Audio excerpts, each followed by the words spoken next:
Too many lemon squashes last night, Al. No, Millsy wants me to get some Bedford parts off Bedford Parts Guy, the back door lock. Because, yeah, that works real well. It was pretty worn out, though. Yeah, but now I have to call Bedford Parts Guy.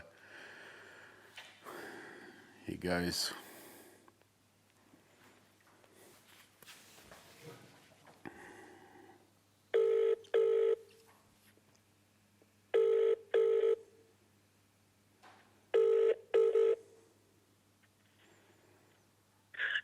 Hello there, sir. Is that Bedford Parts Guy? Yes, sir. I've got a lot of Bedford parts here. What do you need there, son? I'm after a back door lock for a Bedford van. Oh, well, I could probably go and get it off my ice cream truck van. I used to drive around. You could see all the children skipping and jumping behind me. Oh, it's such a good old time. Unfortunately, the lock doesn't really work from the inside. It only works on the outside.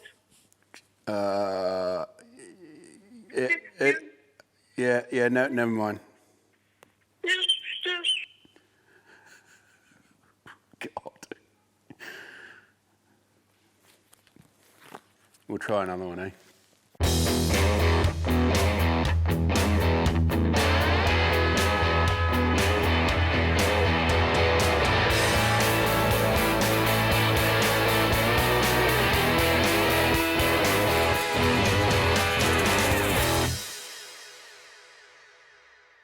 Previous episodes saw the radiator, intercooler pipes all done, and most importantly, the inlet and the fuel rail. So since then, Al's pre-ordered a baggie.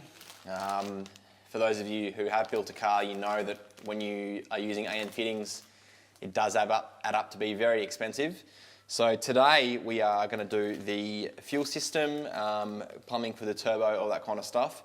So we've got a dual -6 feed to the fuel rail from the fuel tank, from our in-tank fuel pump setup, and then a -6 single return. We've got to mount our Go Fast Bits fuel pressure regulator, cooling lines for the turbo, oil feed for the turbo, and the Scavenge pump setup. So there's a lot to do today. AN fittings can be tricky to work with. Once you get the hang of it, they're pretty simple to do.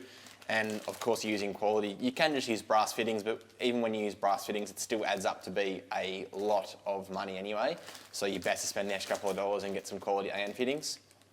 So, a lot to do today, but we'll get there. It's great to see it coming along well. So yeah, let's get into it. With AN fittings, it's pretty easy to spend a lot of money and potentially waste money on buying the wrong parts.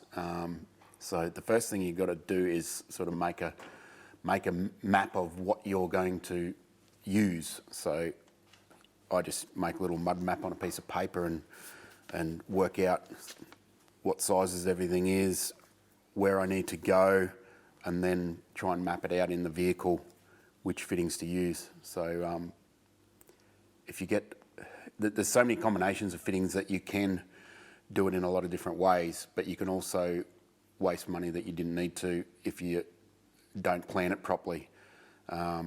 So one of the things is if it's got a bend in it, it's going to cost about 3 times what a straight fitting is going to cost. So if you can use straight fittings, use them because they're a lot cheaper. It's just the method of manufacturing. It's more expensive to make anything with a bend in it than it is to make a straight. The more bend it's got in it, the more expensive it is basically. So, and also straight and 90 degree are a lot more common, so they're going to be stocked. Anything in between that, there's multiple different degrees in between. It's like 45, 30s, 120s, 150s, 170s, it's all over the place, 180 degree. So try and avoid that sort of fitting if you can, because it will cost more than a straight. So here's my little map. I've got my tank outlet, and we've already worked out where to orient the tank. So I'm going to use 90s off the return and feed. So 90 90. It's obviously not facing the right direction. I should have had it around the other way. So it then runs off through the car. I'm a good drawer. Into the filter. The filter's got -8 entries in it, so I need -8 to 6 adapters and then a straight -6. Out the other end it goes into a T-piece. So we've got 8 to 6 and then the dual 6 T-piece. I think I actually got a 6/6 with 8 here that then screws on to the filter. So yeah, if you look, the more you look through the catalogues, the more you realise there's a lot of combinations of fittings, and if you pick the right one, you can save yourself. If you put a bit of hose there, you're going to use about 4 more fittings that you don't need to. So you really got to plan it and use your brain. So they then go off into each end of the rail. And then the return then comes off into the reg. Reg's got 3 ports on it. In this case, we're going to actually block one. So we're going to cap that one. Then it comes out and goes back to the engine, to the fuel tank. So with that, you then go and look at the car and go, okay, I have to use a 90 there, I have to use a 90 there, I can use a straight there, and go from there. 90s is kind of the most common thing that you would use because it does open up a lot of possibilities with where you can orient it. I try not to bother with 45s and stuff like that. You only really need to use those sort of really specific angles if you're in a terribly tight spot that you can't get away with a 90 and routing the hose. So obviously the hose is flexible as well. So it's only when you're in a really tight spot that you actually need to use like 180 degree or anything other than 90 or straight. So we go to the car, make a list, then where you buy it is up to you. There's tons of sellers. I've got catalogues. You can get these catalogues for free. Just ask your parts supplier. And of course there's the internet. It's got everything on it as well. Choose which brand you like. That's up to you. I have a preferred brand. That's my choice. I also have a good supplier and I get good pricing because I buy a lot of it. So use who you like. There are variations in the part numbers, but a lot of them are quite similar, as in the series, 400, 100, 200 series. There's a lot of similarities in some of it, but when you start getting into the really specific fittings, then it gets a bit brand specific. But that's why you need a catalogue. You're far better off figuring out yourself, writing down the part numbers and going to a part shop and quoting the numbers than going to the part shop and spending 3 hours trying to get them to figure out what you're talking about on something they've never seen. So it's your responsibility to figure out the parts and make sure everything is fits before you buy $1,000 worth of fittings and then realise that they're not right. So you can't blame the guy at the part shop because you haven't planned it properly. So planning is important in this case to save money and make it work properly. So we've done all that. We've got our parts. Now we'll test out whether I'm any good at planning or not.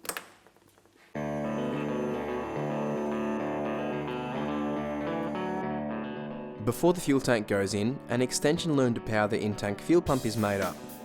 This is simply so the fuel tank doesn't have to be removed to access the terminals on top of the tank. Power and ground. That took a while. Al gives me his wiring approval and it gets bolted on along with some -6 200 series feed and return lines.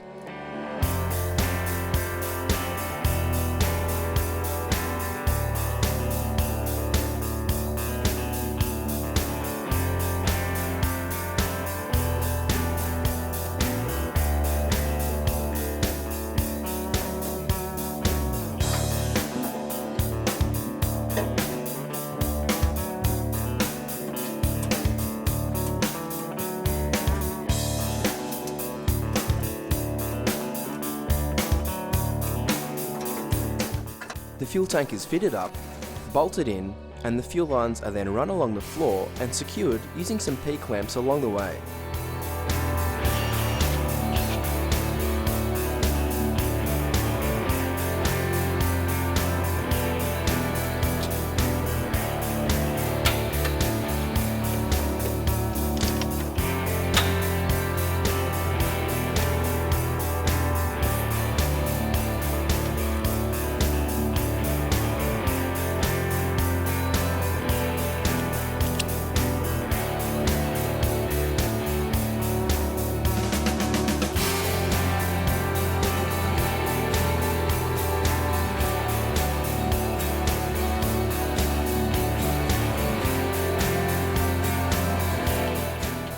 The feeder line enters a fuel filter and then splits into two. This will allow the fuel rail to be supplied with fuel from both ends. Before those lines are made up, our Go Fast Bits fuel pressure regulator needs to be mounted first.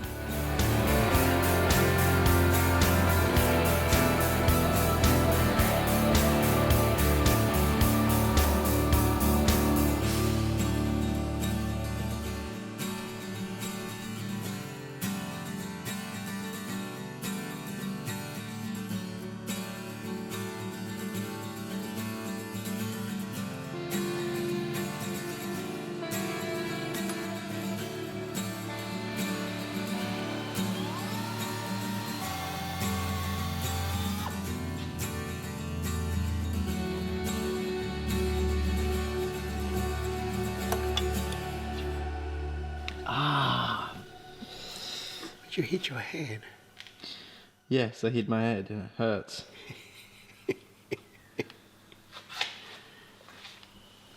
Short ass. Lucky you're not bald.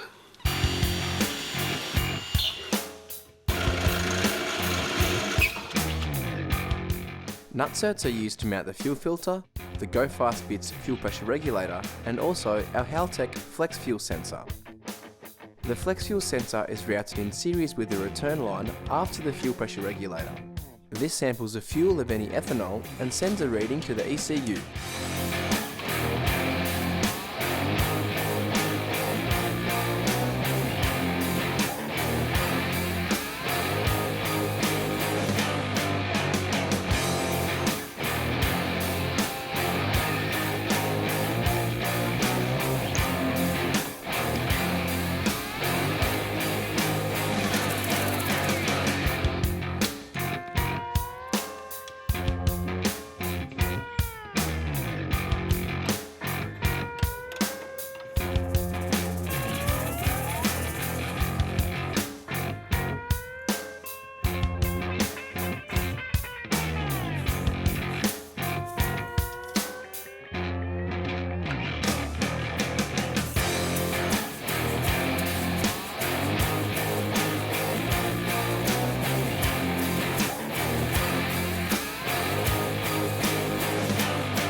Both feed lines are tightened and secured, but the return line requires a couple of extra AN fittings which weren't planned for.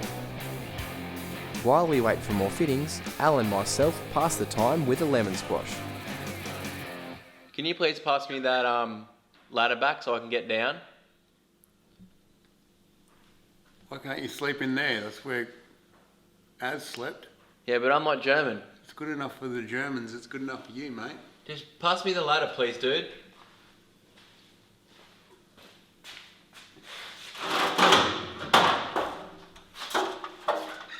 Don't be a dick.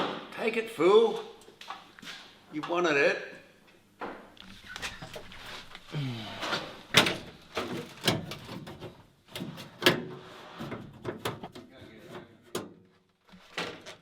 How do I open this door? That's the joke.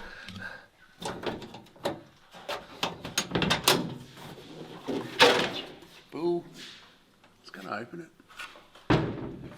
Stuck in here with Herbert. Our planning was pretty close in regards to AN fittings, but the floor is always in the way, so it sort of, I was planning on running one of the return line straight over the top of the manifold and back down here, but the floor's too close, so we are going to have to just order a couple more 90s and change things around a bit. Which they don't keep these 200s in stock because they're sort of, this is Teflon braid, so it's what you should be using if you're doing fuel, either it's the best thing to use for fuel, but it's also, if you're going to use inside a car and you don't want it to stink, you have to use it because it won't permeate like the 100 series or 400 will. So, and also ethanol. This is going to be running on ethanol, as you can see with it by the Haltech flex fuel sensor there that we've got mounted.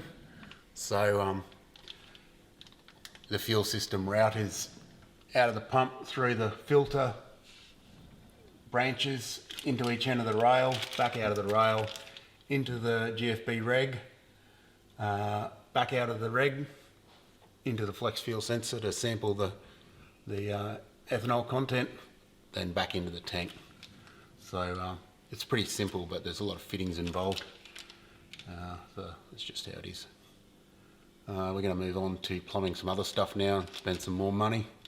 We got the auto cooler that we're going to mount properly. We only just had it sort of stitched up there before to say that's where it's going to be, so we can make the exhaust around it. We're going to mount it properly with like rubber mounts and stuff in a sec, and then plumb it. And then we're going to do the Scavenge pump, which will also be plumbed in Speedflow, but we're using 100 series, which is like a cutter hose, like a braided rubber line. So we'll get into that. Just going to mount up our oil cooler for the transmission. You'll notice I've got these rubber mounts in here. This cooler just came with some really large holes, which are meant to have rubber mounts in them, but it's probably just like a copy of something else, and they've not got as far as actually putting the rubber mounts on there, which it should have. These are really important to when you're mounting like a stacked plate core like this, because any movement in the body, like body flex or any, depending on where you mount it, will actually pull these cores apart, and they will leak pretty easily. They're pretty finely made, and they're just not built to handle being pulled or pushed. So I'm speaking from experience because I have had them split from not mounting them with rubber before. So any type of rubber mount you can use is good. These are what it would have had, but if it doesn't have that sort of large hole that you put this sort of mount in, which with a crush tube in the middle, you can use like cotton reel mounts, so a rubber bush with 2 studs hanging out of it. Anything like that, as long as it's got some movement. So everything moves in a car. Just because you can't see it doesn't mean it's not moving. Cars are meant to flex, so things like this are designed to protect this like fine core from splitting. So I've got the 2 nutserts in the floor there. Got to bolt it up, mark the 2 holes for the other 2. There's a bit of a flaw. Like the channel that we're mounting it to sort of sinks away here on one side but not on the other, so we'll need a little spacer there. That's no drama. We can still mark it and drill the hole and put the other 2 nutserts in, and then just figure out what size spacer we need from there.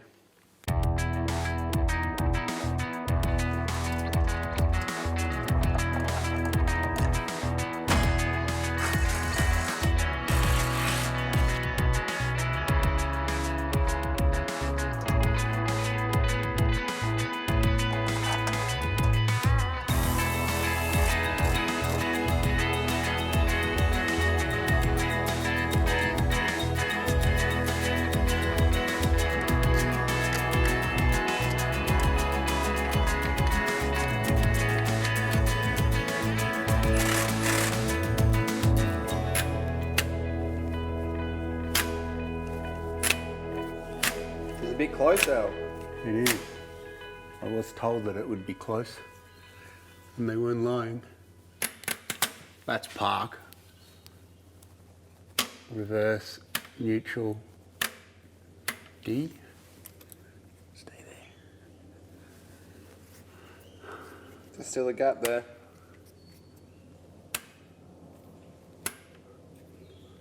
You know what a wise man once told me, Alan? Miss is as good as a mile? A miss is as good as a mile. Correct.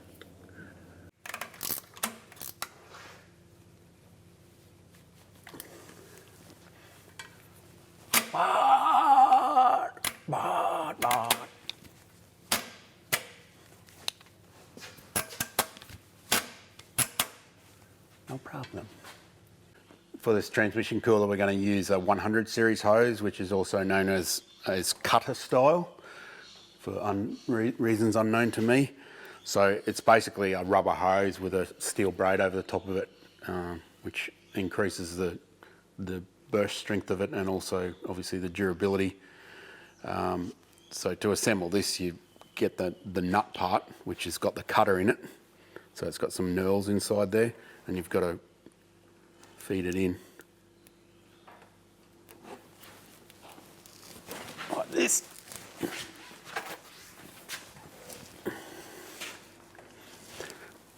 Just past the cutters,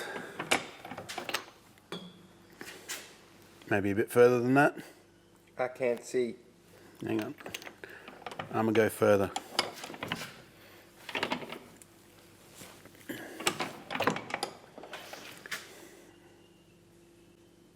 Hold it.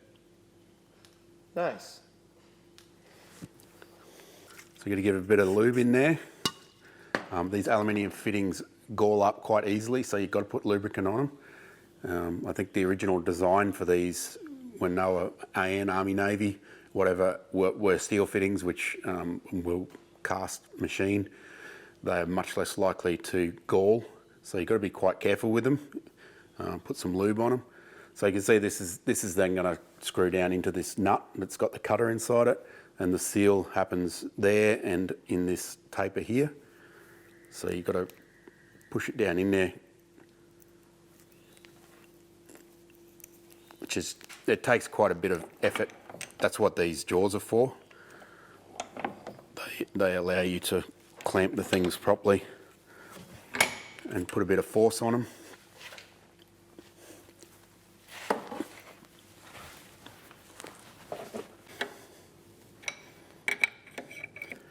You're supposed to use aluminium spanners on these things so you don't scratch them, but there's also multiple different sizes. So the Dash 8 nut, where you screw it onto the fitting, is not the same size as the cutter nut. And I've only got one set of them, so you've got to have like multiple sets. I think they're like A, B and C or something like that, and using different ones for different parts of the fitting. So instead, I'm just being careful.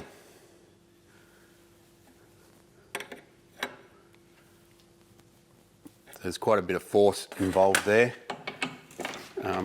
You don't have to do them up till they're running into each other. If you do, you probably haven't pushed the hose into the cutter far enough. It should be quite difficult to actually get to start. So that's how you do that one. The second style of AN fitting is 200 series. It's like a Teflon braid, so it uses a different system again. So there's your Teflon hose with the braid on the outside. When you assemble this, you've got to snip that off. Don't let it get like that. Put this nut on first. That's usually fairly easy to put on, unlike the 100 series. Then once you've put the nut on, you've got to fiddle around with this and get it to open up, reveal the Teflon hose, and that olive has to go on the hose. So you can see hopefully see that there's some small cutter knurls inside that olive. That gets pushed onto there. I then put some lubricant on it and use a taper, like a polished up taper. In this case, I was just using like a drift. Push it in there with some lube on it.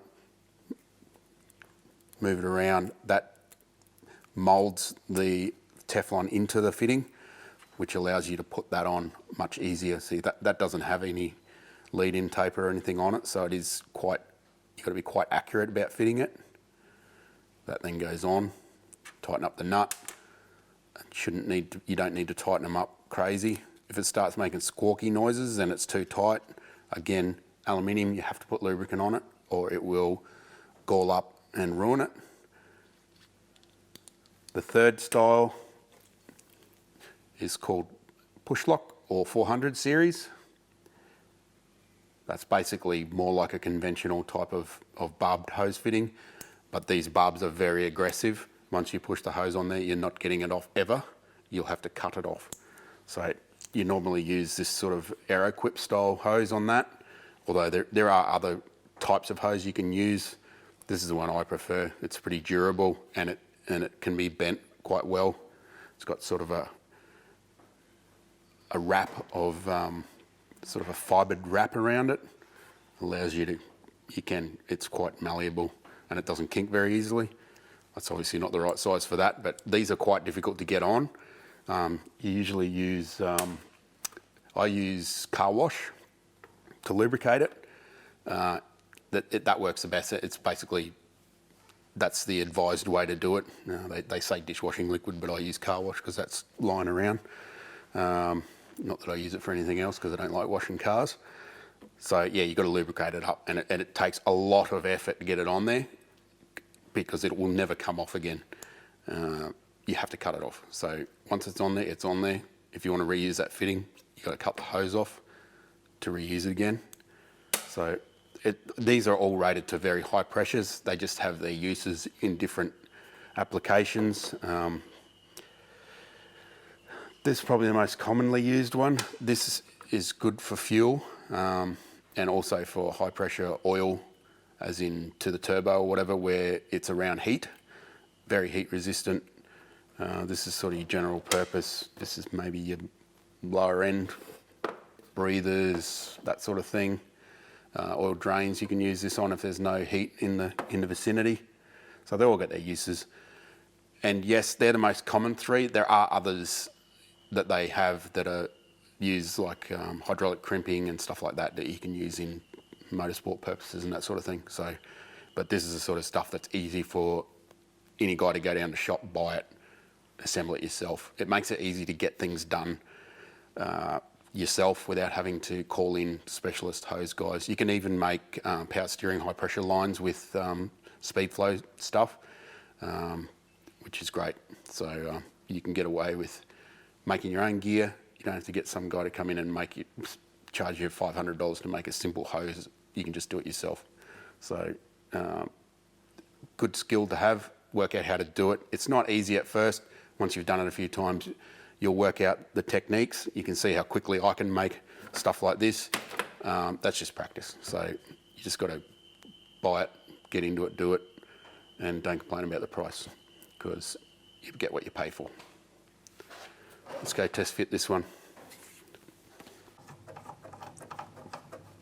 When I'm marking these hoses to cut, you want to be pretty careful with it. I take this nut off, always tighten it up to where it's meant to be. You know, like it's still loose, but you want it to be tightened down because they will move about this much as they tighten down. So if you just put it on a couple of fingers and then do your sizing, you'll find the hose ends up stretched. So put that in the right spot. Take this nut off because you can mark it where that seat is. That's where the hose is going to end up. So you don't want to mark it at the end of this because it's going to be too short then. So I'll just run that down there.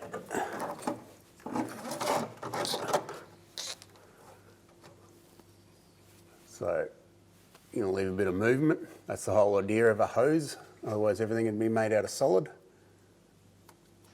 Just mark it. Pull it all back apart again. Bob's your uncle? Keith is my uncle. Who's Bob?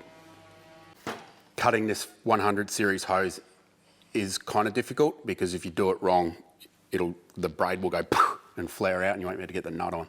So a lot of people tape and cut. I think that's the way you're supposed to do it, but it's not the way I do it because I didn't have much success with that. I've just got a more specific way of doing it. I cut it with a small blade, like skinny blade grinder, cut-off wheel, put it up against something like the bench, and as I cut through, I make sure it's pushed hard up against the bench and you actually contact the bench when you're cutting through. So you can see all the cut marks on here. That's probably what that's for. What that does is it stops when it cuts through the last part of the hose, it stops it grabbing hold of the braid and spreading it, which makes it impossible to get the nut on. And if you do that, you've either got to shorten the hose or chuck it. It's a pain in the butt, so you've got to be pretty specific about how you do it.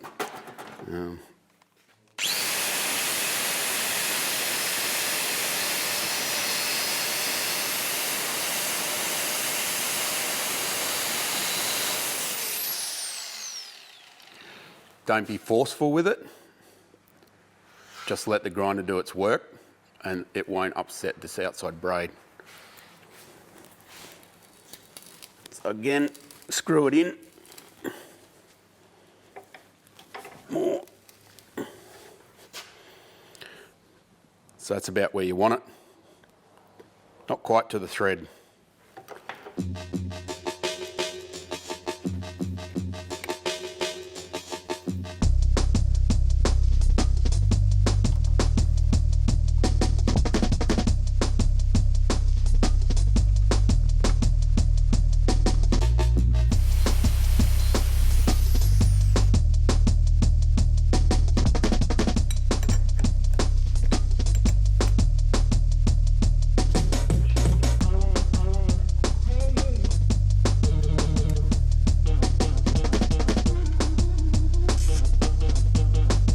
With the transmission oil cooler plumbed, Al moves on to the Scavenge pump setup for the turbo oil drain.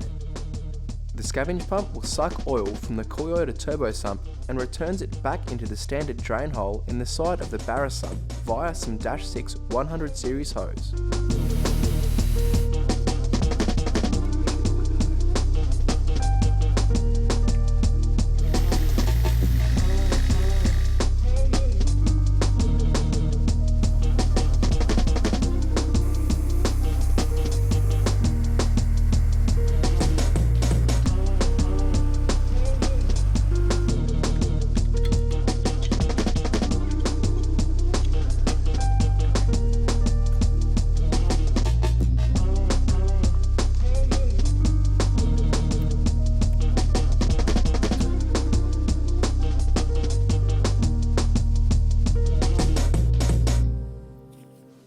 One thing you do have to be careful of with braided line is it's extremely abrasive. If it touches anything, it will chew a hole in it, especially aluminium. It'll absolutely destroy aluminium in a very short amount of time. You have to make sure that it's fixed properly or just routed so it doesn't touch anything. In some cases, that can't be avoided. In that case, I use this stuff here, which is its actual purpose is to heat proof. It's a heat insulator for the hose itself, but it's also very effective at stopping the hose from eating holes in things. So in this case, we are actually using it as an insulator because it's running underneath the dump pipe. You'll notice it says -8, but this is a -6 hose. The -6 hose is virtually impossible to get on, so I just jump up a size in everything I do and leave it a bit looser. Just makes it easier on you. So multi-purpose, heat proofing also can be used to stop rubbing. So it's good stuff. It's reasonably good value. It's not the most expensive thing, especially when it comes to AN fittings. So it's worthwhile getting some of that to go along with your project. So we're just going to smash this on, and that's our drain or scavenge system done. We've got to wait for a few more fittings to do the oil inlet and water cooling for the turbo, but it's virtually going to be more of the same of what we've already showed you, so we'll just do that off camera when we get the fittings. Other than that, we made a bit of progress. Fuel tank in, all the fuel systems all plumbed up. It's ready to be wired up. Oil cooling for the trans. We're getting there.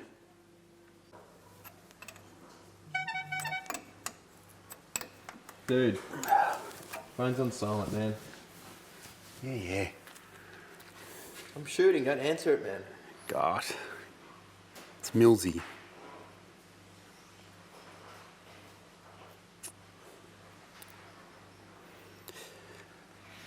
What the?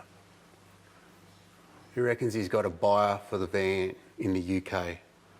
Some mob that wants to tow their 4-drive mini race car.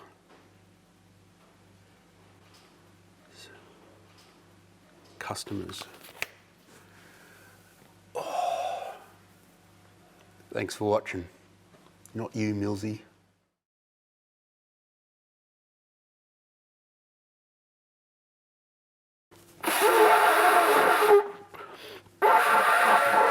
No. Hang on. Try to spike in.